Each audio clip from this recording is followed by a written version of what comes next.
Olha que bênção, o louvor lá em cima continua. O Thales deve estar feliz. Estenda as suas mãos aqui para frente. Jesus, nós te agradecemos, Pai, pela tua bondade, pela tua fidelidade, pelo teu amor e pelo teu cuidado, Pai. Mas nós queremos que o Senhor fale conosco mais uma vez nessa noite, para que o Senhor derrame e libere o teu coração sobre essa igreja, sobre a tua noiva, Pai, para que nós possamos nos adornar para a tua vinda, Jesus. Que tudo aquilo que o teu servo falar não seja dele, não venha dele, mas venha do Senhor, Pai. Abrimos a nossa mente, abrimos o nosso coração, abrimos a nossa casa, para que o Senhor venha e coloque as coisas no lugar, Pai. No nome de Jesus. Amém, amém.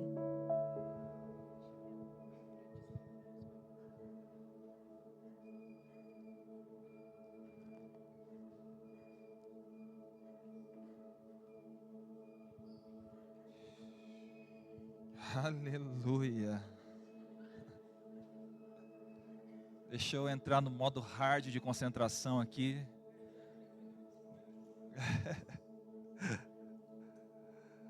Graças e paz a todos. Sejam bem-vindos à casa de adoração, os nossos visitantes. E você também que é de casa, seja bem-vindo a esse ambiente. Eu quero convidar você nessa noite, meu irmão, já ir abrindo a sua Bíblia em Efésios capítulo 2, versículo 1 ao 10.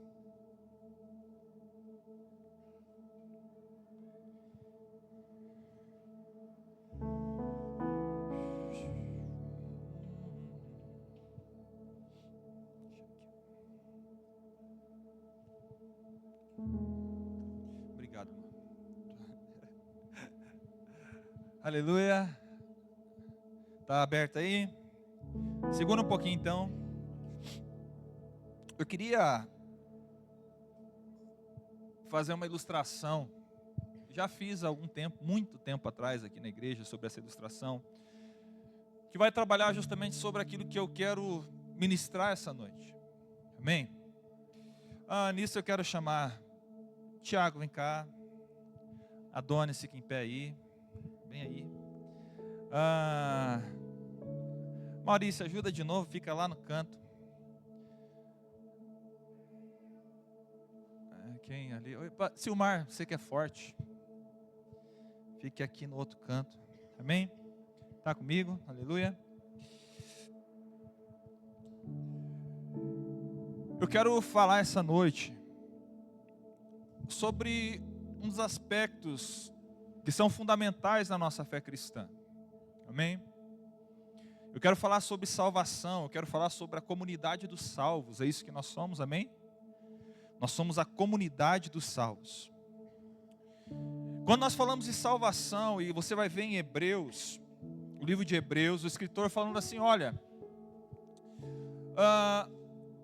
vocês nessa fase da vida, né? Vocês já deveriam ser mestres. Ele está fazendo ali uma correção, uma exortação àquele povo. Olha, numa fase que vocês deveriam ser mestres, vocês ainda precisam que eu vos ensine sobre fundamentos elementares de doutrina. E ele vai falar lá sobre batismos, sobre imposição de mãos, sobre o juízo final, ressurreição. Ele está falando sobre princípios elementares da nossa fé. Amém? E nós precisamos entender isso de uma maneira muito clara, a respeito da salvação, sobre a sua convicção de salvação. Eu sou um salvo, eu não sou um salvo. E quando eu falo a respeito de salvação, primeiramente, antes de entrarmos sobre esse tema, você precisa entender do valor sobre esse assunto. Porque isso tem a ver com eternidade. Aleluia? Fale comigo assim, eternidade. De novo, eternidade. Você entende o peso que é essa palavra eternidade? O que é eternidade? A eternidade fala de algo que é eterno ou sem fim. Então, quando nós falamos a respeito de eternidade, nós vamos olhar para essa corda como se fosse a nossa vida. Amém? ela tem um começo. E quando você olha aqui, essa marcação,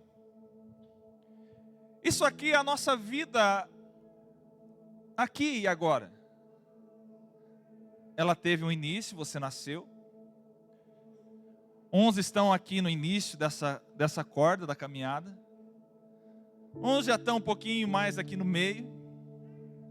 Outros talvez vão ficar por aqui. Outros talvez já estão aqui quase. Mas o fato é que uma hora ou outra, a nossa vida aqui e agora, o que vai acontecer? Vai findar, vai acabar. E quando pensamos sobre isso, meus irmãos, nós temos que pensar o que vem depois. E será que isso é importante? Será que isso é importante, o que vem depois? Então, quando nós falamos sobre eternidade, é o fim da nossa vida. Vai lá, Tiago. É uma vida que vai continuar. E ela vai indo.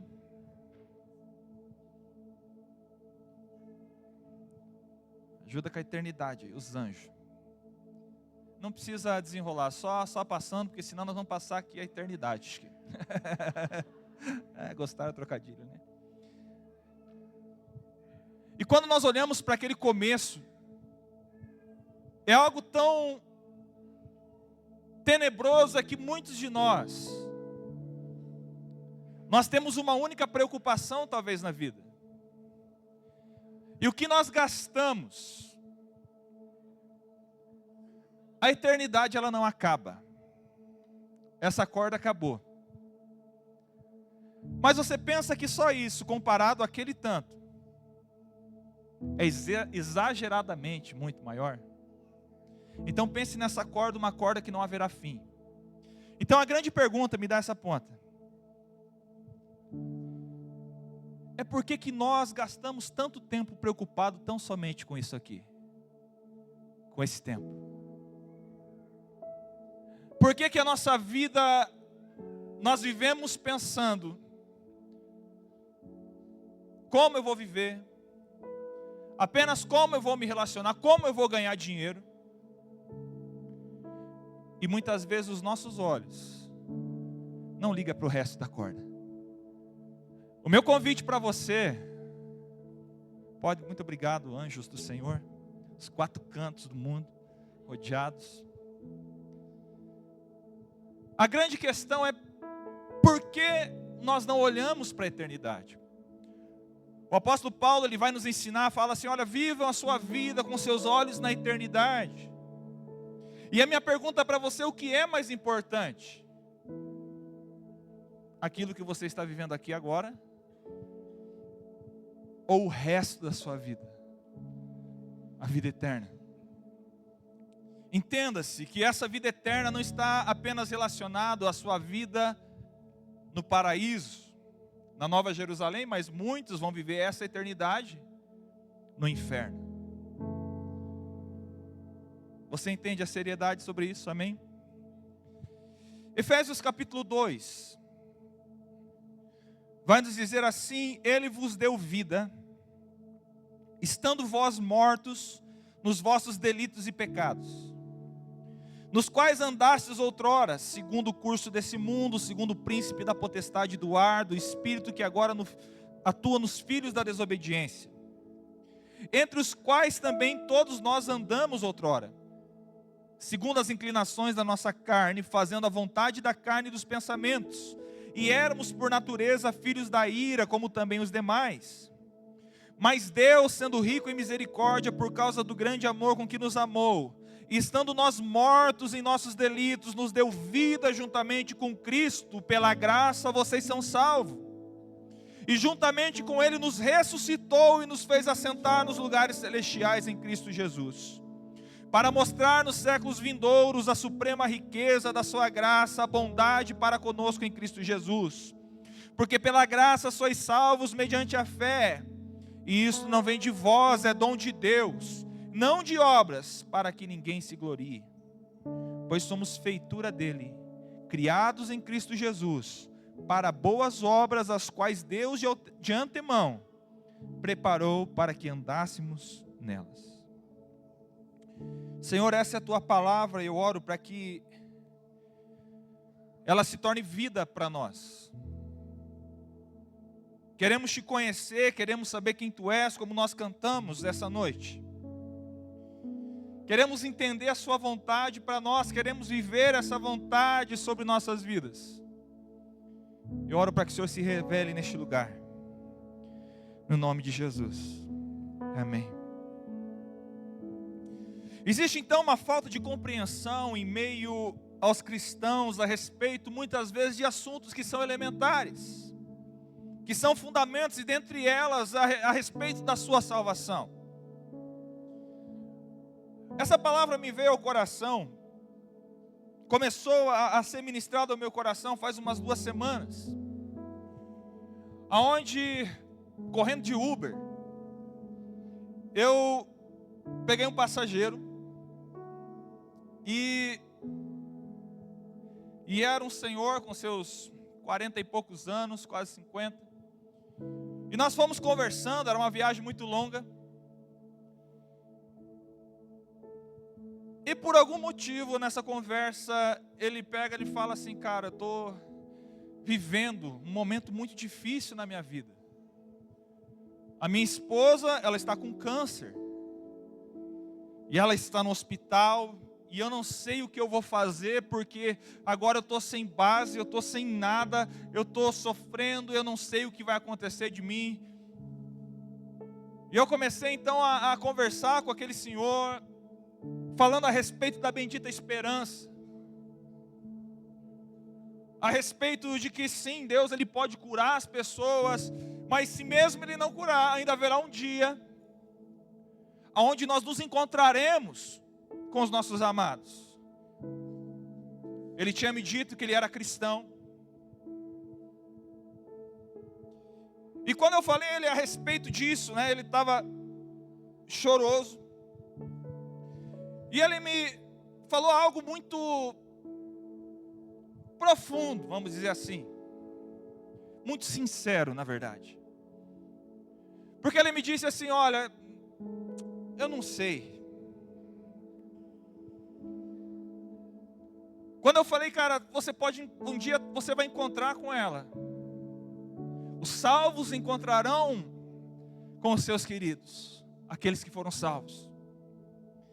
Mas ele disse assim: olha, eu não sei, na verdade, sabe, eu não sei se isso vai acontecer. E ele disse: olha, desde os 7 anos de idade, eu vou na igreja. Desde os 7 anos de idade eu vou na igreja. Desde os 7 anos eu comecei a entrar na música, eu sou músico. Então nessa igreja, desde os 7 anos eu comecei a aprender música, a tocar instrumentos de sopro. Ele olhou assim para o seu corpo e mostrou para mim e falou assim: olha, eu não tenho nenhuma tatuagem.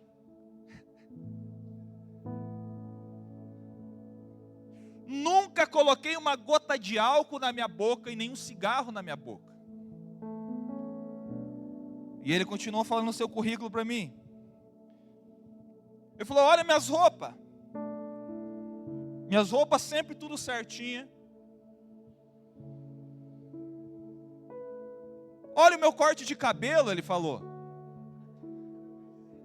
Não, eu estava de boné, não sou louco. Eu ando de boné, eu ando disfarçado durante o dia. Ele falou: olha meu corte de cabelo, sempre alinhadinho, sempre certinho. E ele foi falando mais um monte de coisa. Sempre fui íntegro. Eu nunca roubei ninguém. Nunca agredi ninguém. Eu falei: rapaz, é um anjo. Você não é um homem, é um anjo. Mas sabe, porém, no final de tudo, ele fala assim para mim: porém, eu fiz tudo isso durante toda a minha vida. Eu vivi dessa maneira. Porém, eu não sei o que vai acontecer no final. Ele falou, ninguém sabe, talvez vou chegar lá no fim, eu vivi dessa maneira, e no final de tudo eu não vou ser salvo. Que luta. Talvez no final de tudo isso, Deus ainda decida me mandar para o inferno. Isso não é um peso, meu irmão? Não é um peso você viver uma vida toda pautada em um padrão. No final de tudo ainda você não tem uma convicção a respeito de onde você vai. E quando ele me falava sobre isso, eu tive que pregar o evangelho para o crente. Eu tive que pregar o evangelho para o crente. Infelizmente hoje, nós precisamos fazer isso. Pregar o evangelho para os crentes, porque os crentes não conhecem o evangelho de Cristo. O texto de Efésios, ele vai nos ensinar a respeito disso. Ele vai dizer, olha, ele vos deu vida, estando vós mortos nos vossos delitos e pecado. O Efésios 2, ele vai falar sobre a sua salvação. Vai falar que não é o teu mérito. Você entende que esse homem, a base da salvação dele, o pensamento dele era, cara, para eu ser salvo, eu preciso ser bonzinho, eu preciso fazer todas as coisas no conforme, mas mesmo assim, com todas as minhas habilidades, com tudo aquilo que eu faço, talvez eu não vou ser salvo.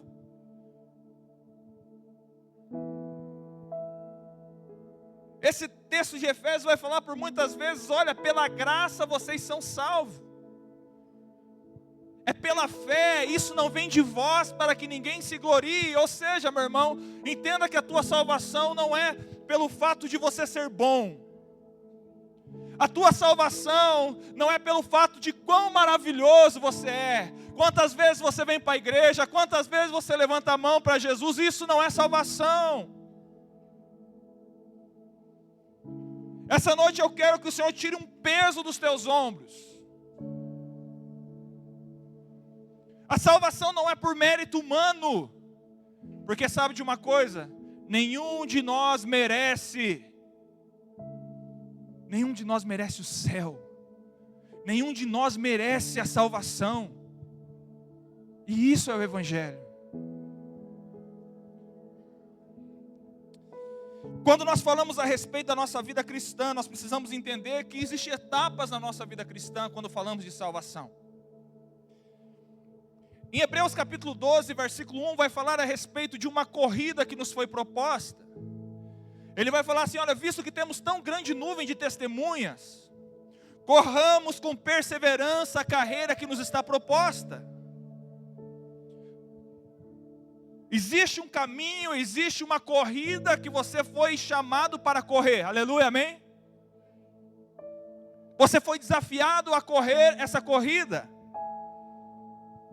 E quando falamos dessa corrida, nós entendemos que numa corrida existe 3 etapas que nós precisamos correr nela. Que etapas são essas? Primeiro, existe a largada, amém? Existe uma largada, existe um início. É onde tem aquela faixa, onde sinaliza-se para começar a correr, e você então começa a correr. A partir do momento que você começa a correr, você sai por essa largada. Agora você está em uma outra etapa, você está no desenvolvimento da corrida. Entendendo que essa corrida não é uma corrida de tiro rápido, não é uma corrida de 600 metros que você sai e você logo tem que dar tudo de si, de repente, para chegar lá no final. Essa corrida fala de uma maratona, que você precisa correr com paciência e perseverança. Quando você olha as maratonas, por exemplo, as São Silvestres, você vê muito claro a diferença entre os profissionais e os amadores. Porque você vê que todo mundo sai junto, amém? E o que você vê no início? Os amadores, qual que é a tendência deles? No começo eles vão dar tudo de si. Eles saem muito louco. E corre. Os profissionais estão só aqui, ó. O tempo passa, o que acontece? Os amadores se cansam. os profissionais começam então a superá-los, passá-los, porque eles entendem o que é uma corrida. Eles entendem a distância, o lugar para onde vão. Porque aí chega na terceira etapa dessa corrida, que é a chegada, ou destino. Então você está sendo convidado, meu irmão, a partir do momento que você entrega a sua vida a Cristo, a correr esta corrida. Porque existe um destino, existe um lugar para você ir. Quando nós abra sua Bíblia no Evangelho de Mateus, capítulo 7.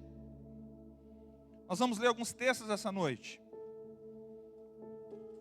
Mateus capítulo 7.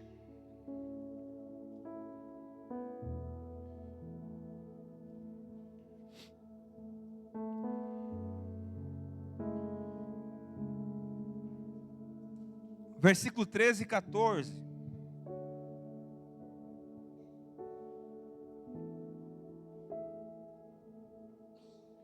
O texto nos fala: entrai pela porta estreita, larga é a porta, espaçosa o caminho que conduz para a perdição, e são muitos os que entram por ela. Porque estreita é a porta e apertado o caminho que conduz para a vida, e são poucos os que acertam com ela. O texto de Mateus irá nos falar a respeito de duas portas diferentes. Ele vai falar sobre uma porta, e essa porta é o quê? Estreita. E a outra é uma porta espaçosa, ou larga. E ambas as portas também, ela possui um caminho. E ambas as portas, ela possui também um destino. Isso aqui fala sobre a nossa corrida, amém? A porta, a largada. O caminho fala sobre o desenvolvimento. E o destino é a chegada. Só que a diferença entre as duas portas é justamente relacionado, primeiro, uma é estreita, uma é mais difícil de se entrar. A outra é muito mais fácil. Tanto a sua entrada, como o desenvolvimento dessa corrida. Mas dependendo por qual porta você entra, você chegará a um destino. Um destino te encaminhará para a vida, e a outra para a perdição. Então a diferença e o que determina o destino é justamente a largura da porta e do caminho. Mas quando nós falamos sobre esse destino, sobre esse lugar aonde nós ansiamos alcançar e chegar, aonde todo homem chegará, nós precisamos entender o que trata a respeito desse destino. E é justamente sobre salvação. Sobre salvação. Nós somos chamados para sermos salvos. Há um chamado de Deus para a nossa salvação. Em Timóteo vai falar assim que o Senhor ele não quer que nenhum se perca. Ele não quer que ninguém se perca. Há um chamado para todos nós. Há um chamado de entrega. Há um chamado de viver a vida em Deus, para nós alcançarmos um destino que Ele deseja para nós. Mas quando nós falamos que nós somos salvos, precisa haver 3 perguntas na nossa mente. Primeiro, você é salvo do quê? Do que você é salvo? Eu quero que a mídia abra o texto Romanos capítulo 5, versículo 9. Do que você é salvo?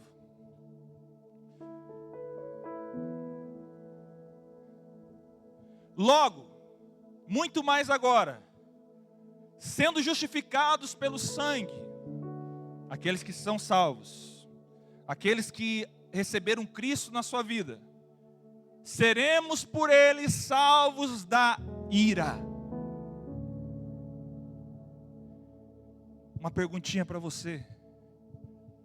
Essa ira é a ira de quem? Do diabo? Você é salvo de ir para o inferno do diabo. Ontem eu falava isso para os jovens aqui. Uma pregação bem light.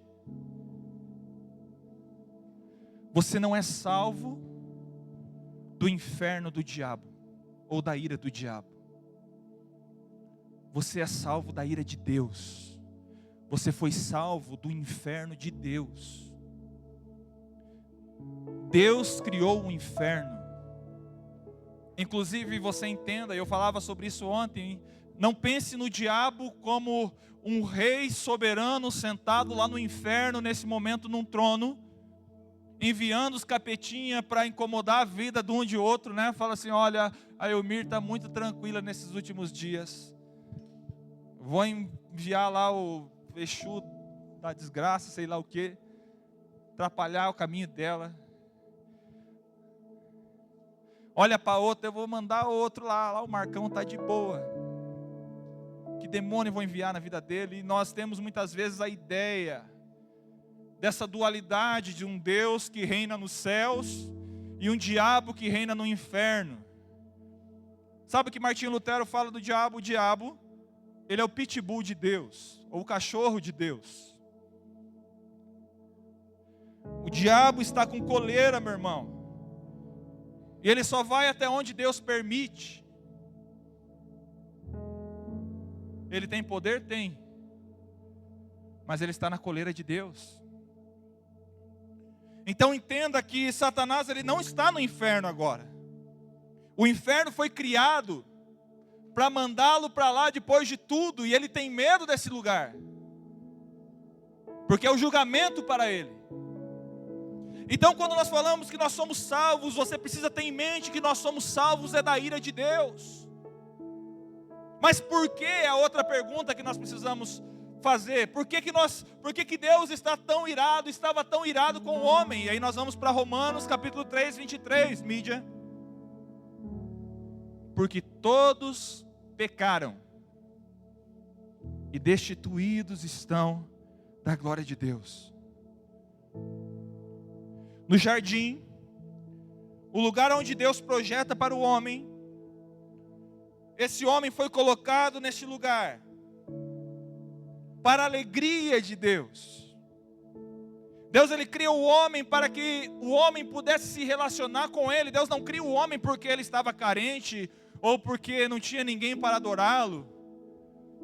Deus cria o homem e dá a ele a oportunidade de se relacionar com seu Criador. E coloca naquele jardim, então, uma árvore no centro desse jardim. E estabelece apenas um princípio.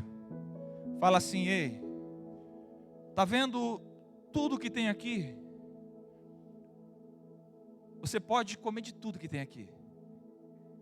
Porém, daquela árvore lá, daquela única árvore que está no centro do jardim, você não tocará, você não comerá, porque se você comer dela, você morrerá. O que Deus está fazendo aqui? Está estabelecendo uma escolha. Talvez você possa pensar, cara, não seria muito mais fácil se Deus só tivesse jogado o homem lá e não tivesse colocado essa árvore? Já pensou nisso ou não? Deus deu o que para o homem? Uma oportunidade para pecar. Aí você pensa assim, me maldito Adão. Deus, ele coloca essa árvore, Deus coloca uma oportunidade do homem pecar. Por quê? Porque isso se chama livre-arbítrio. Deus, ele queria que o homem escolhesse amá-lo. Deus queria que o homem escolhesse obedecê-lo.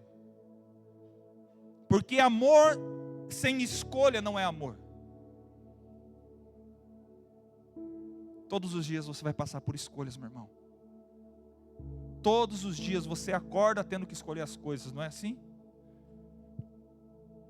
Primeiro você tem que escolher abrir o olho quando você acorda. Uns escolhem às vezes ficar de olho fechado, né? Quase não abre. Você tem que escolher qual roupa você tem que vir ou sair. Você tem que escolher trabalhar bem. Você vai escolher que comida você vai comer. Tudo é baseado em escolhas. E quando falamos do nosso amor por Deus, está pautado em escolha. E por isso, Adão, ele escolhe então desobedecer aquele mandamento. E a partir do momento, a morte espiritual, a morte física é estabelecida no mundo, por causa da desobediência. E então agora uma maldição se perpetua por todos os descendentes de Adão, o qual eu e você fazemos parte hoje. A nossa natureza é má, a nossa natureza é pecaminosa. E sabe de uma coisa? O nosso Deus é um Deus que é justo. Quando falamos de Deus, pensamos nos seus atributos, o Deus de amor, o Deus de misericórdia, mas nós olhamos e vemos que a base do trono de Deus também é estabelecido por justiça e juízo. Talvez você possa pensar, Deus não poderia simplesmente perdoar Adão? Não, porque Ele é um juiz. Então nós somos salvos da ira do Senhor, porque todos pecaram e hoje não há um justo sequer. E nós somos salvos dessa ira. E nós somos salvos também para algo. Então nós respondemos aqui do que nós somos salvos, por que nós somos salvos, mas para que nós somos salvos? Para que nós possamos nos tornar semelhantes a Jesus. Isso é Romanos capítulo 8, 28 e 29. Ele te chamou para você se tornar, esse é o objetivo da sua vida. É sobre isso que você vive. É debaixo desse pensamento, é debaixo desse entendimento que você foi chamado para ser semelhante a Jesus. Quando o homem cai, há um grande estrago que acontece na natureza, mas principalmente na natureza humana. Na teologia existe uma doutrina chamada de tricotomia. Quase língua estranha isso, né? O que é a tricotomia? Ela nos ensina que o homem, ele é um ser que é em três partes. O homem, ele é feito de corpo, de alma e de espírito. E eu quero que você tenha isso em mente nessa noite. Sobre a tricotomia, que o homem, ele é criado com um corpo, uma alma e um espírito. E no momento da queda, o homem, no geral, ele é corrompido. E ele passa então a viver uma vida sobre essa maldição, necessitando ser salvo. E tendo isso em mente, meu irmão, nós precisamos pensar a respeito da salvação, que também vai ocorrer sobre três etapas distintas. Salvos no passado, no presente e no futuro. A salvação se manifestando entre três etapas. Em Atos capítulo 15, versículo 11, fala que nós fomos salvos. 1 Coríntios 1, 18 fala que nós somos salvos. Romanos capítulo 5, versículo 10 vai falar que nós seremos salvos. Três aspectos da salvação: passado, presente e futuro. Você está comigo essa noite, amém? Talvez seja algo um pouquinho muito teórico, mas é um fundamento da sua fé que você precisa entender claramente.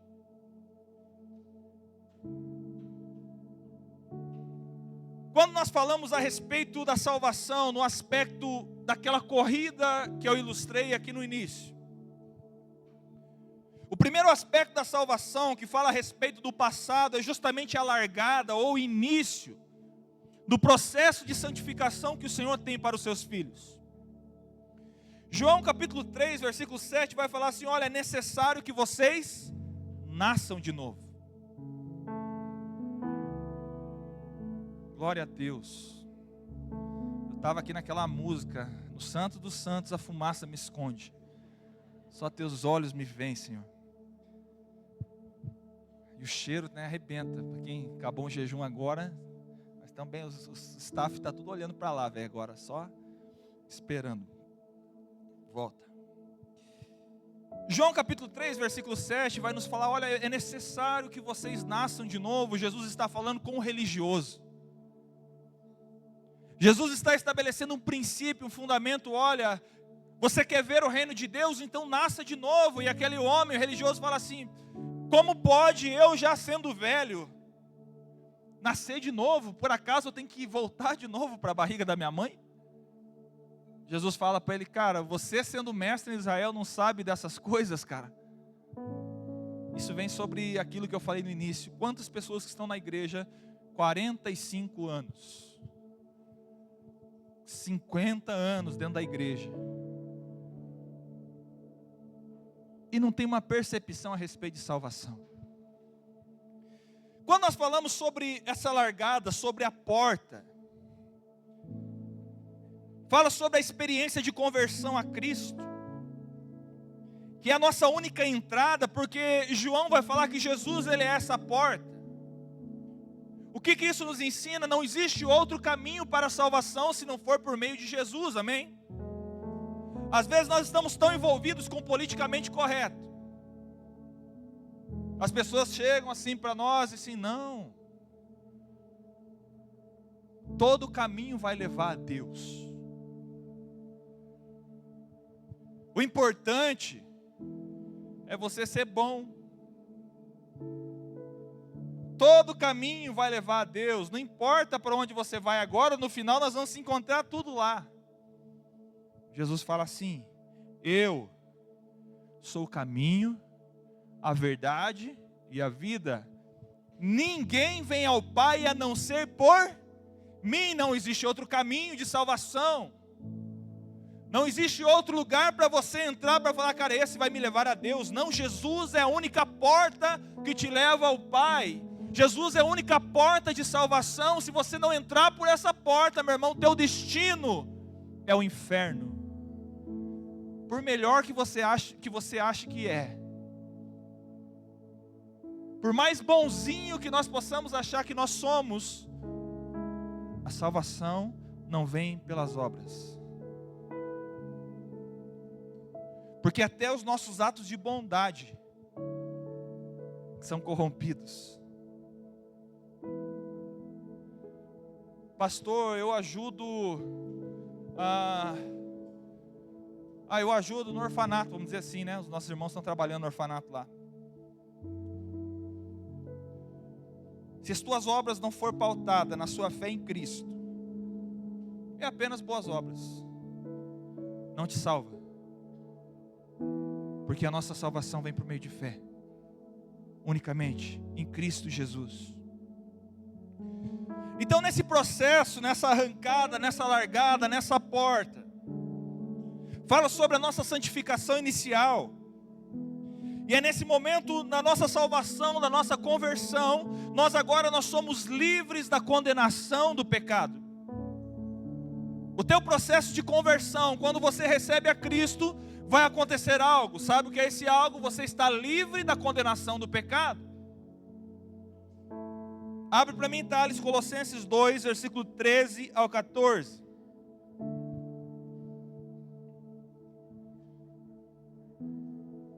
Quando vocês estavam mortos, por causa das transgressões e da incircuncisão da carne de vocês, Deus lhes deu a vida com Cristo. Ele nos perdoou de todas as transgressões e cancelou a escrita de dívida que consistia em ordenanças e que era contra nós. Ele a removeu pregando-a na cruz. Ele estava falando, olha, quando vocês estavam mortos no pecado, porque essa é a condição daqueles que não são salvos, para aqueles que não entraram ainda por essa porta, por aqueles que ainda não professaram Jesus em sua vida, a sua condição é de morte espiritual. Se você não entrou por essa porta, o seu destino é apenas um. O texto nos fala que ainda quando nós éramos mortos, Ele nos salvou, Ele nos redimiu e Ele rasgou o escrito de dívida que era contra nós. Agora todo o seu passado, toda a tua herança maldita que veio de Adão, Deus, Ele faz algo. Ele rasga. Ele apaga. Sabe, já não há mais condenação para aqueles que estão em Cristo, diz a palavra. Sabe, tudo aquilo que você cometeu no teu passado. Sabe, toda a vida desgraçada que você já teve. Todas as decisões erradas que você tomou. A condenação que você sentia sobre os seus ombros. Deus, Ele pega tudo isso e Ele rasga. Toda a tua desobediência, isso está falando sobre a desobediência das ordenanças da lei. A lei acusava o homem, dizendo: olha, você é pecador, você não merece ser salvo. A lei apontava para o homem e falava assim: olha, isso aqui não é permitido e você nunca vai conseguir cumprir isso. Aí vem Jesus e morre, e Ele prega na cruz e rasga tudo aquilo que era contra nós. E hoje você pode ser salvo, meu querido. E hoje você pode entrar por essa porta, porque já não há mais condenação. Jesus pagou esse preço por você.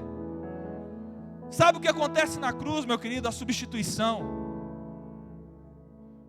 Quando Jesus foi para a cruz, sabe, o principal problema para Ele não era as chicotadas nas costas. Se você for olhar para a história da igreja, você vai ver que muitos outros discípulos sofreram, foram martirizados por causa do evangelho, e muitos deles sofreram pior que Jesus. Você sabia disso? Pedro, eles vão crucificar Pedro. Pedro fala assim: não, eu não sou digno de morrer como meu mestre morreu. E eles crucificam ele de ponta cabeça. Outros foram cerrados ao meio. Outros foram decapitados. Então, se você olha para a história da igreja, você vai ver que muitos sofreram de maneiras piores do que o nosso mestre, do que Jesus. Mas então, que peso é esse? É o peso do pecado, da separação com o Pai. É aquele momento onde Deus tem que virar o seu rosto do seu filho pela primeira vez na eternidade. Um relacionamento, pensa você num relacionamento íntimo. Um relacionamento de amor, de comunhão, de um pai e um filho, que nunca se separaram.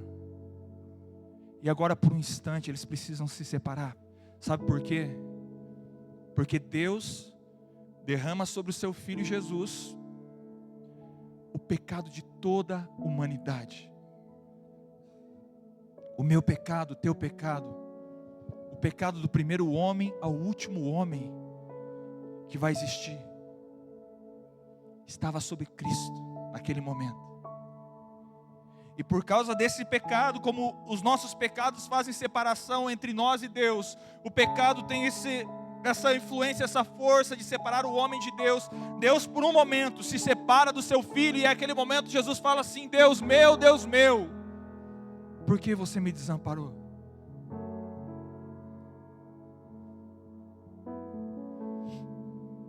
Sabe, essa santificação inicial, essa conversão, quando você entra por essa porta, ela é proveniente da obra de Cristo na cruz.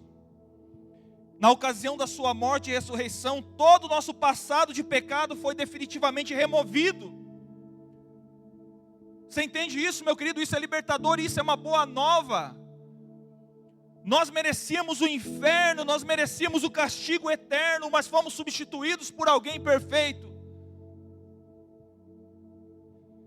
E agora a nossa culpa é totalmente removida.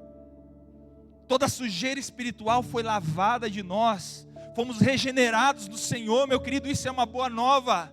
Você não deve nada, porque o sangue de Jesus nos purificou.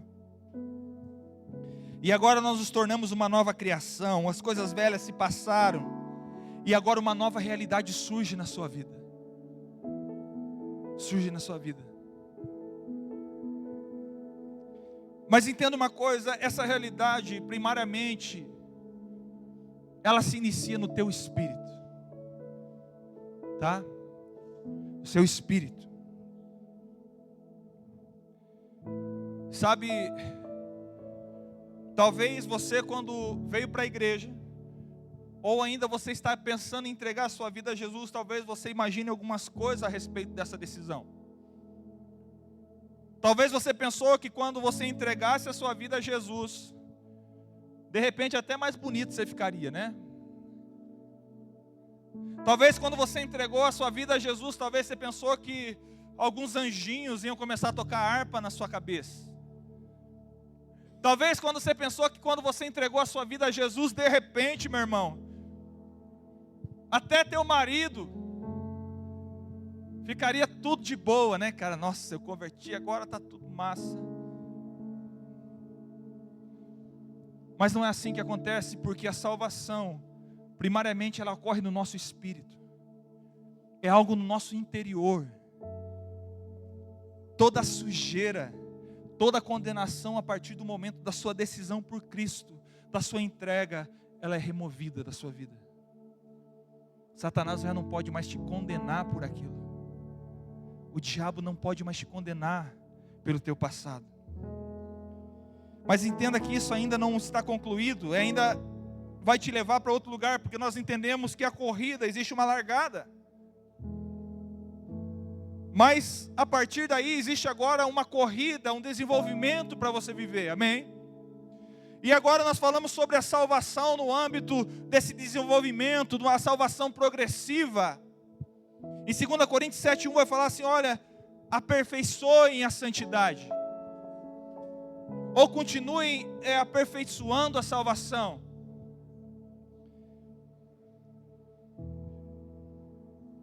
Se a salvação inicial, a largada, a corrida, a entrada pela porta, é algo relacionado ao passado, agora a sua santificação progressiva tem a ver com o teu presente.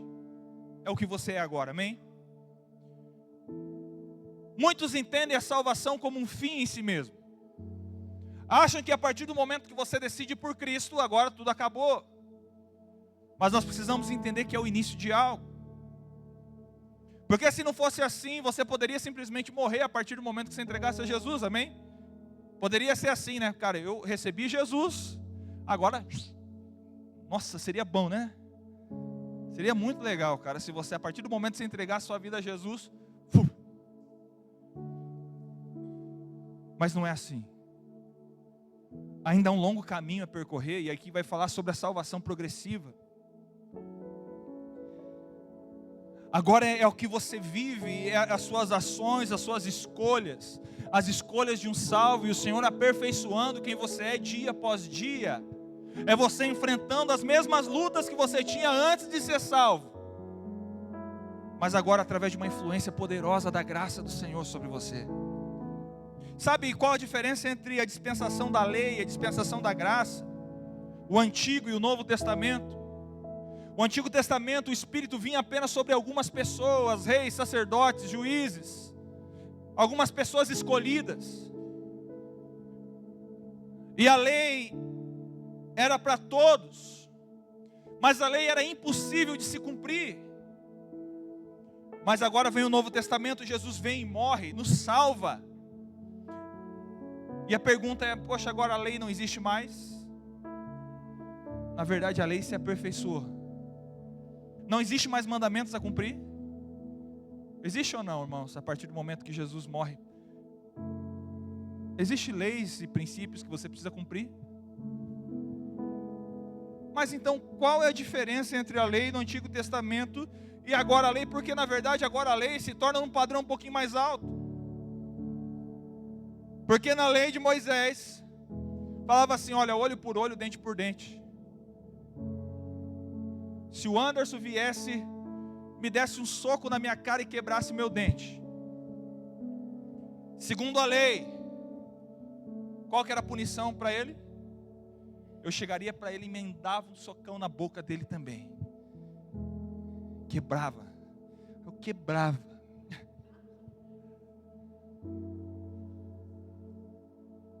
Se ele me roubasse algo, a punição seria semelhante ou pior. Mas quando você olha agora o tempo da graça, existem leis, existem padrões, sim. Só que sabe de uma coisa, os padrões foram elevados. Porque agora Jesus fala assim, ele te bateu na direita, na esquerda, vire também à direita.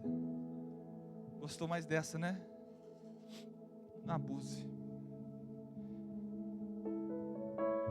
Na lei fala a respeito do adultério, a queda do homem com uma mulher.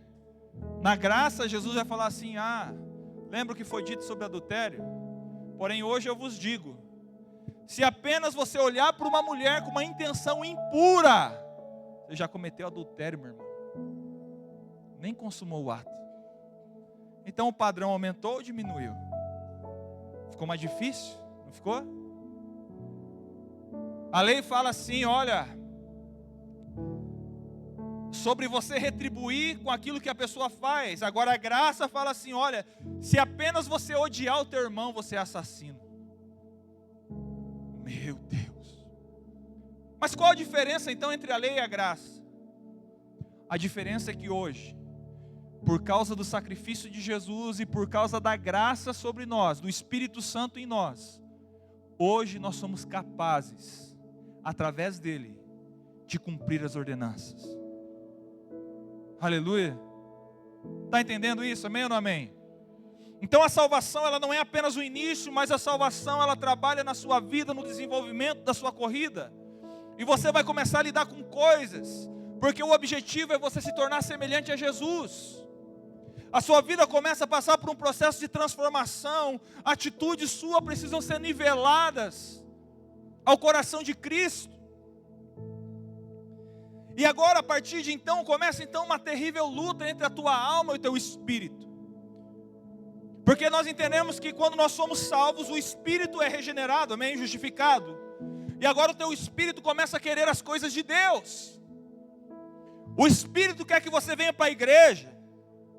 O espírito quer que você seja generoso. O teu espírito, ele quer que você sirva ao Senhor de todo o coração.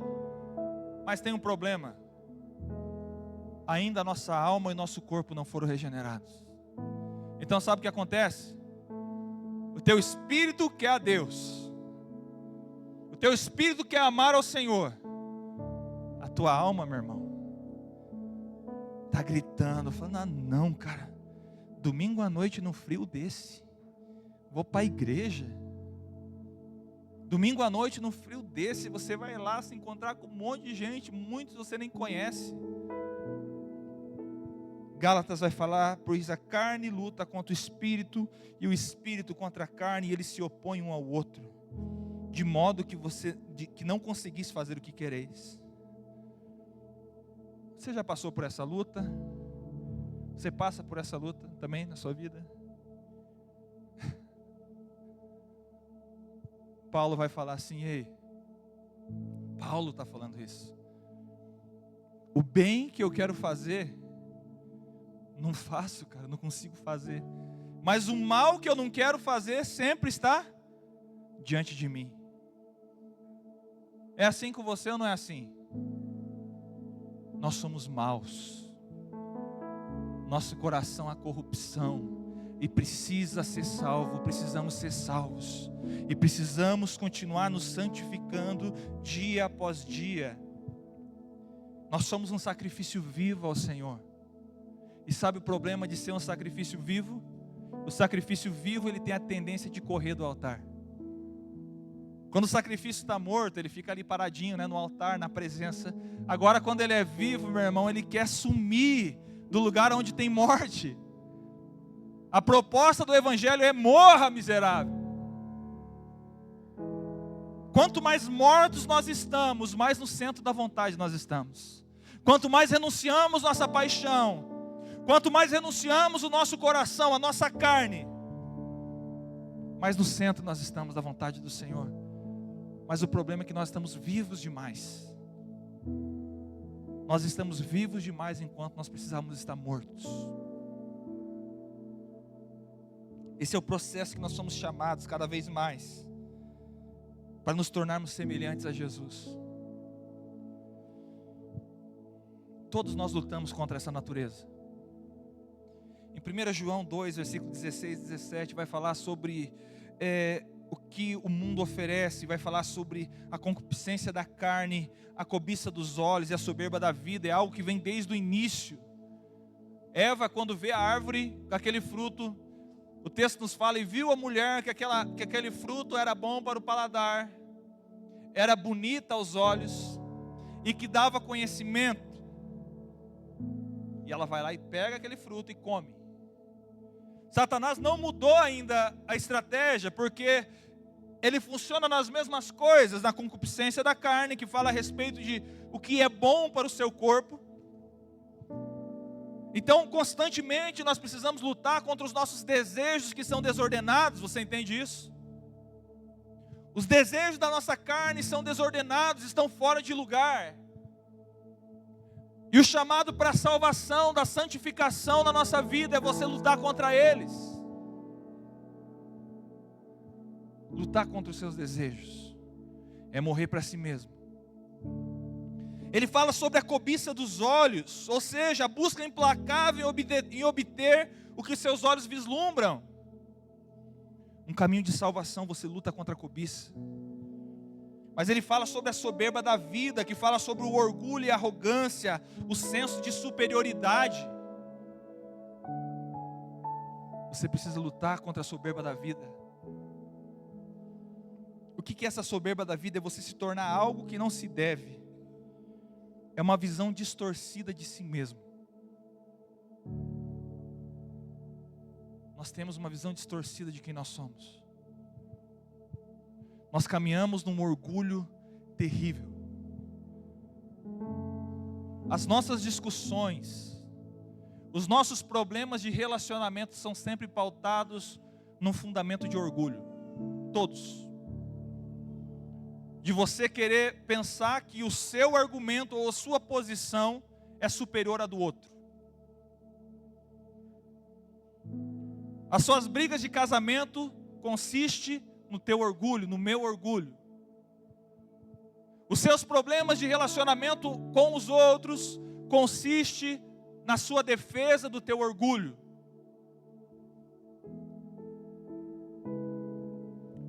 A nossa vida por inteiro precisa estar encravada na cruz.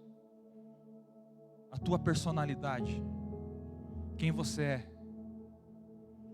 Sabe, eu amo muito esse negócio de personalidade. Eu sou um estudioso sobre temperamentos. Eu gosto muito falar sobre temperamentos. O que são temperamentos? São a dinâmica da nossa personalidade, quem nós somos, como nós reagimos ao mundo. Sempre está relacionado a quem nós somos na nossa personalidade e temperamento.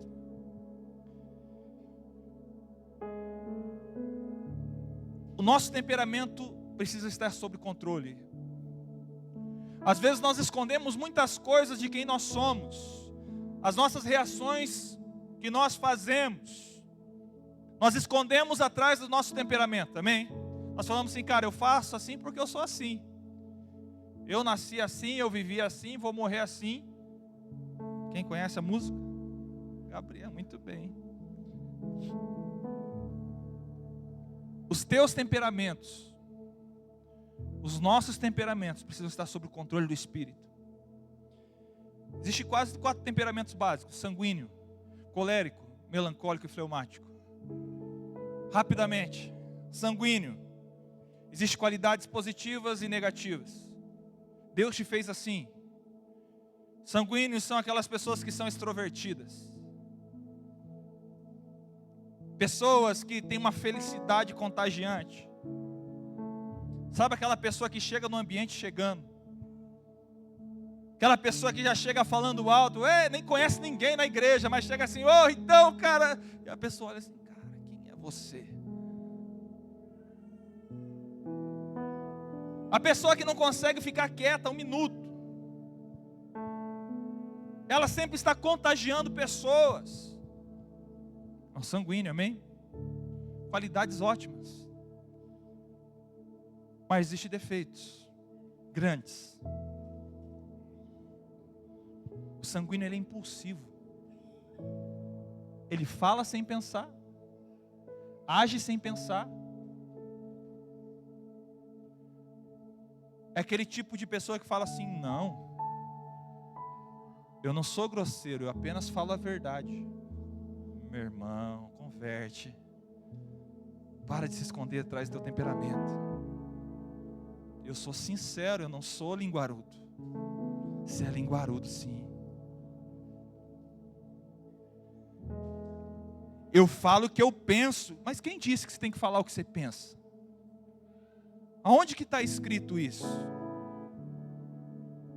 Quantas pessoas você já machucou por causa de coisas que você falou, que para você é um âmbito de espiritualidade? Não, eu preciso falar apenas a verdade. Meu irmão, guarda essas verdades para você, meu querido. Se nós estamos falando de uma salvação progressiva, nós estamos falando de uma transformação total, crescimento. O sanguíneo, ele é impulsivo. Ele faz primeiro e pensa depois. Na hora que ele vê, me lasquei. O sanguíneo, ele fala mais que ouve. Como é complicado para mim estar numa conversa com o sanguíneo, irmãos. Porque eu não consigo falar em cima da fala de outra pessoa. E quando ele se junta em bando, então aí, meu Deus do céu, cara. É para me deixar louco, porque você está no meio de uma conversa, um está falando um assunto aqui, o outro está falando outro lá. E eu trabalhei numa casa de recuperação que tinha muita gente assim. E aí eles chegavam para conversar comigo, eles estavam falando ao mesmo tempo, eu ia vindo para trás assim, eu ficava muito louco com isso.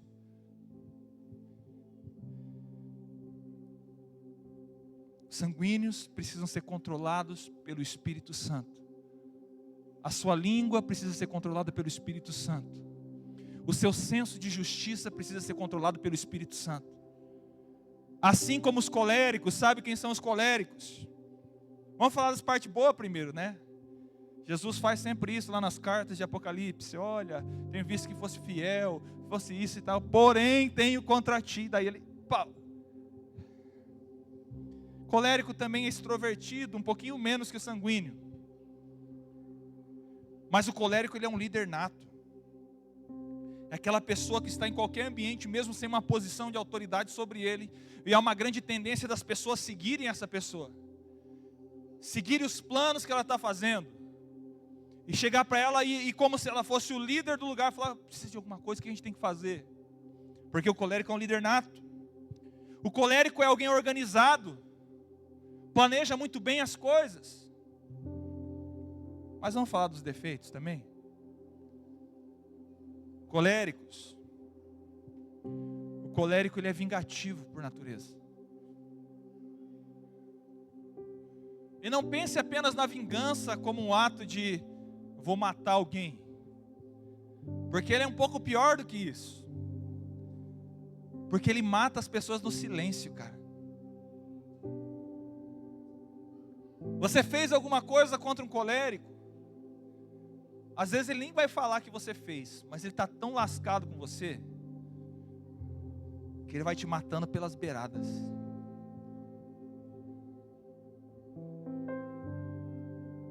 Ele vai fazer de tudo para prejudicar você, sem você saber o que ele está fazendo. Irmãs no casamento, vigia nisso também, tá? Existem vingancinhas aí, não provém do, nenhuma, né? Provém do Senhor. Mas tem umas que eu acho que ele detesta mais, cara. Irmãs, as suas greves aí. Vigia, querida, não faz greve não. Porque você está brava, porque ele não fez algo que você achou que ele deveria ter feito, e o coitado está tão perdido que não sabe nem o que ele não fez. Olha a minha mulher lá atrás, pensei que estava cozinhando, cara. O colérico, ele é vingativo, o colérico, ele é inflexível. É a opinião dele que basta, e você não vai mudar.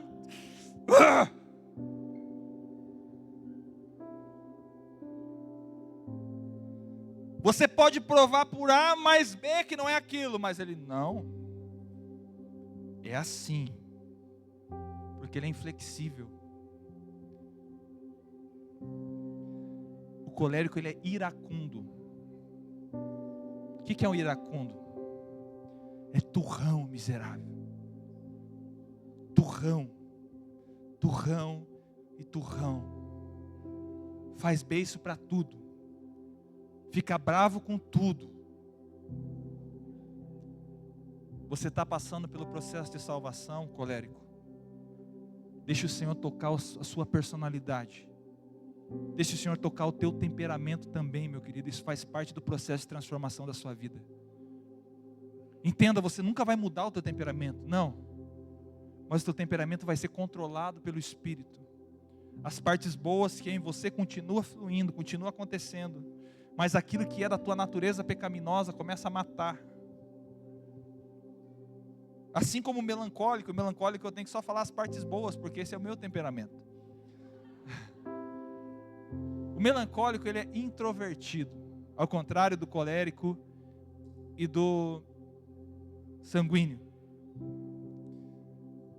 O melancólico, ele chega no ambiente, ele prefere ficar nos cantos ao invés de estar em evidência. Meu irmão, é só pela graça eu estar aqui na sua frente hoje, como um pastor, porque eu fui chamado mesmo. Mas o meu maior prazer é estar de boa, escondido, sem ninguém me vendo. Sabe a coisa que eu mais gosto de fazer? Ficar em casa sozinho. Sozinho. Eu encontro paz nesse lugar.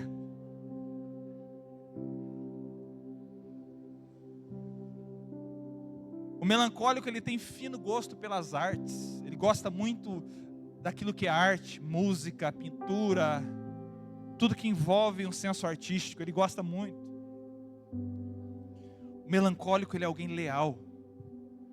Se ele tem um amigo, cara, é para toda a vida. Mas existe uns pouquinho de defeito também nele, né? O melancólico, ele tem um senso de autocomiseração muito forte. O que é autocomiseração? É aquela pessoa que olha para si e fala assim, é a síndrome do Pipi Lepipe, né? Aquele desenho. Ó dia, ó céus, ó solidão. É olhar para si mesmo e falar assim, cara, eu sou um bosta. Eu poderia ser melhor, cara. Nossa, como, ao contrário do sanguíneo, que não, eu sou a última bolacha do pacote, o melancólico fala assim, cara, eu sou péssimo, cara. Não sei fazer nada direito. Ele tem uma autoanálise incomplacente, é aquela tipo de pessoa que olha para si mesmo e fala assim, não tem nada de bom em mim, cara. Eu sou um lixo que anda. Lógico que existem níveis, né? Tem uns que é um pouquinho mais, outros um pouquinho menos. Mas a galera, gente boa, melancólica aí, precisamos ser controlados pelo Espírito Santo. Precisamos nos ver como Deus nos vê. Porque esse é o processo de salvação progressiva. E vem o fleumático, e talvez o temperamento mais raro que tem. O fleumático, ele é totalmente organizado. É um planejador nato. Mas sabe o problema do fleumático? Ele é indiferente ao que está ao redor. O fleumático, o mundo pode estar desabando ao redor, e ele vai estar aqui, ó. Todo mundo está morrendo, aí volta, está precisando de ajuda, tá? E ele está aqui. O fleumático, ele é uma pessoa de difícil acesso a ele. É muito difícil fazer amizade com o fleumático, porque ele sempre vai estar. Ele vive no mundo dele. E para você tirar ele desse mundo, meu irmão, tem que ter muita força para isso. O fleumático, ele usa o seu senso de humor para esconder as suas fraquezas.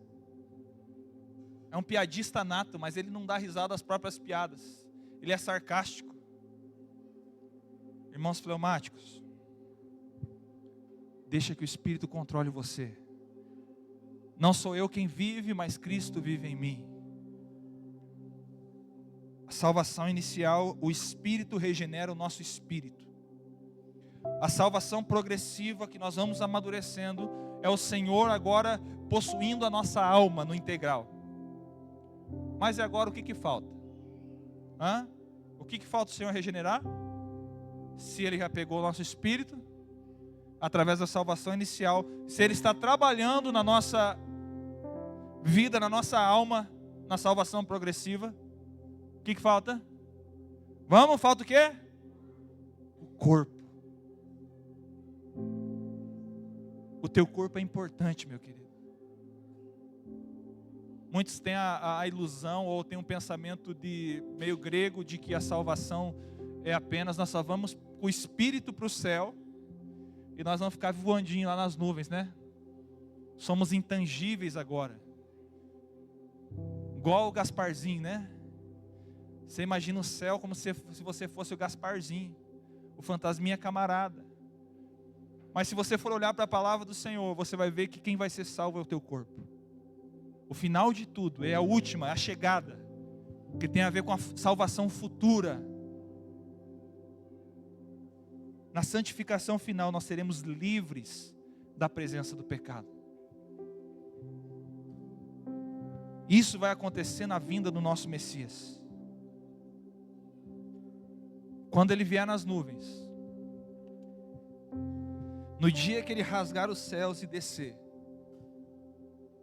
não é apenas o teu espírito regenerado ou a sua alma sendo trabalhada, mas agora o teu corpo será glorificado, a semelhança ao corpo de Jesus. E agora o poder do pecado que habitava em você, o poder da morte que havia sobre você, cara, não existirá mais.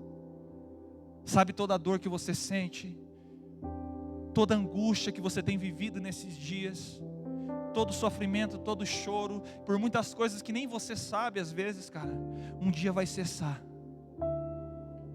Um dia vai cessar.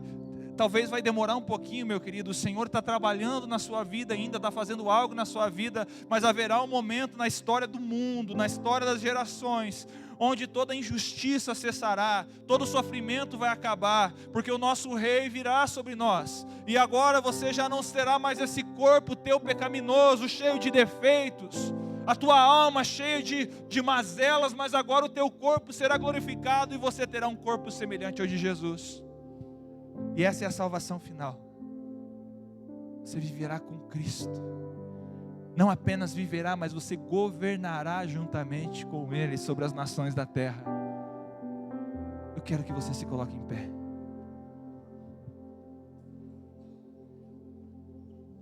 Há um chamado para a salvação para você, cara.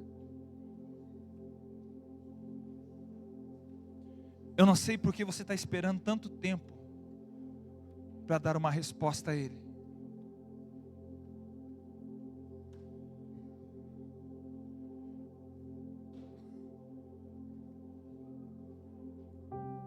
Há uma entrega que você precisa fazer, cara.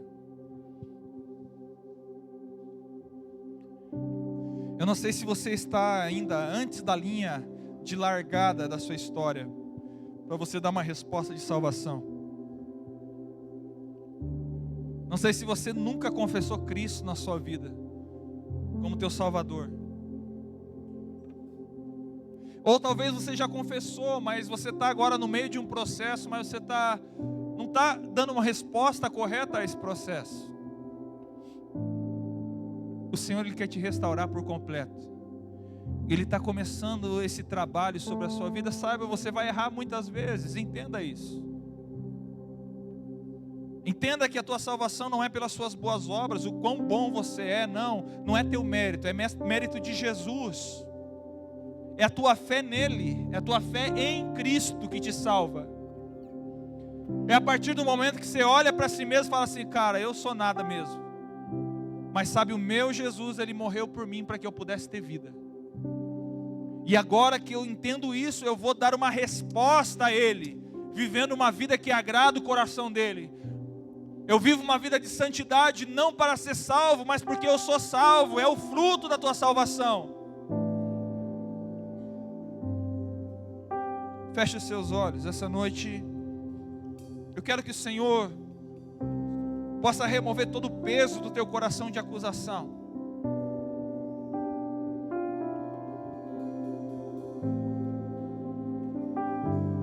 E para aqueles que estão vivendo uma vida no pecado, de uma maneira intencional, é tempo de você se dobrar diante dEle. É tempo de você dar uma resposta ao sacrifício de Jesus.